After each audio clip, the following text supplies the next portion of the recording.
cette information, quel poids total, en pourcentage, représente nos engagements budgétaires en faveur de l'environnement sur le budget total de la région?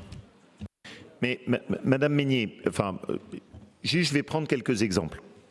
Quand par exemple qu'on rénove le lycée agricole à côté de Roanne, qu'on refait la totalité de son isolation énergétique, vous le comptez dedans ou vous ne le comptez pas dedans?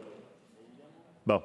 Quand on fait la rénovation de toutes les rames ferroviaires sur la ligne Boin-Montbrison et qu'on met en place des nouvelles rames, vous comptez dedans ou vous ne comptez pas dedans?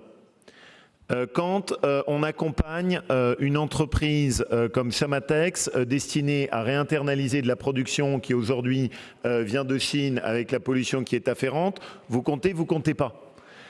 Quand on finance le cluster bio ou un certain nombre d'entreprises qui prennent des innovations en matière environnementale, vous comptez ou vous comptez pas? Et donc, ce que je veux dire par là, c'est que c'est le genre de calcul qui, honnêtement, ont un sens et que je veux bien qu'on fasse et qu'on puisse calculer. Mais je sais très bien ce que vous allez dire. La première chose que vous allez me dire, c'est que vous faites de la gonflette et vous faites de la communication.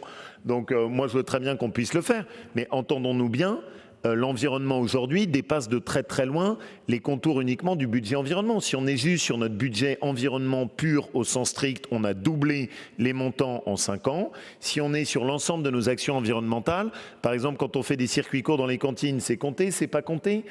Quand on fait des actions par exemple pour faire de la recherche sur le stress hydrique, sur la châtaigneraie en Ardèche, vous le comptez pas.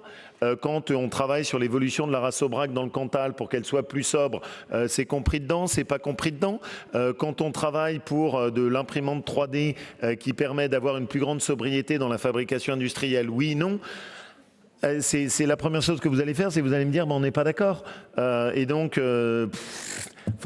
écoutez, ce que je vous propose, si on va faire un calcul et puis on vous rendra compte et ensuite vous me direz c'est une honte de prétendre que 85% de votre budget est dédié à l'environnement. Mais je connais déjà l'issue du débat. Mais on va le faire, j'ai aucun problème. Et vous vous apercevrez qu'on peut effectivement classer à peu près, je pense, aux alentours de 85% de notre budget qui est consacré à des dépenses qui sont rattachées de fait à une amélioration du développement durable dans notre région. Mais je n'ai pas de problème avec ça. Monsieur Jacquard.